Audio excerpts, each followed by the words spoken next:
والفجر وليال عشر والشفع والوتر والليل إذا يسر هل في ذلك قسم لذي حجر ألم تر كيف فعل ربك بعاد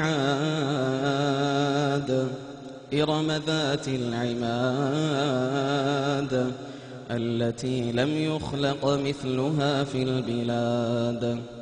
وثمود الذين جابوا الصخر بالواد وفرعون ذي الأوتاد الذين طغوا في البلاد فأكثروا فيها الفساد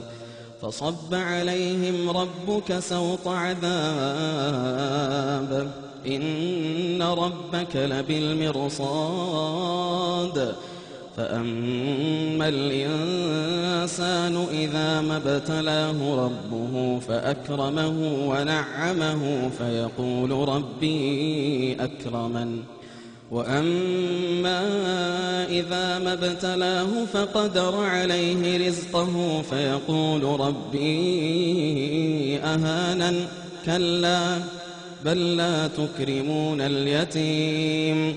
كلا بل لا تكرمون اليتيم كلا بل لا تكرمون اليتيم ولا تحاضون على طعام المسكين وتأكلون التراث أكلا لما وتحبون المال حبا جما كلا إذا دكت الأرض دكا دكا كلا إذا دكت الأرض دكا دكا وجاء ربك والملك صفا صفا وجيء يومئذ بجهنم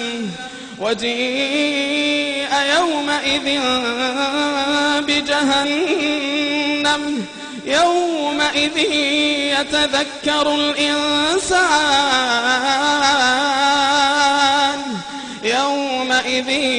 يتذكر الإنسان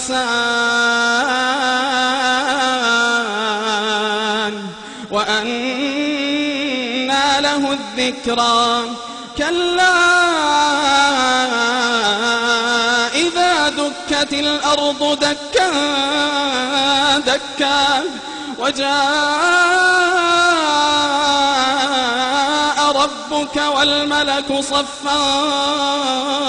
صفا وجيء يومئذ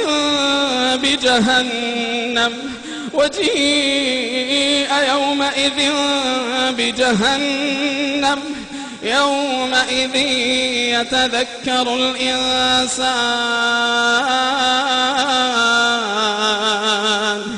يومئذ يتذكر الإنسان وأنى له الذكرى يقول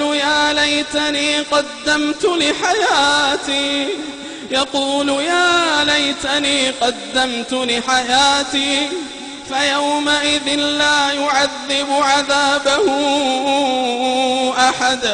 فيومئذ لا يعذب عذابه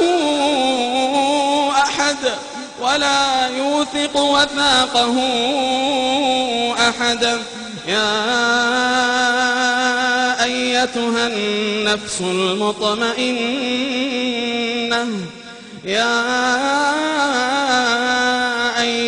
النفس المطمئنة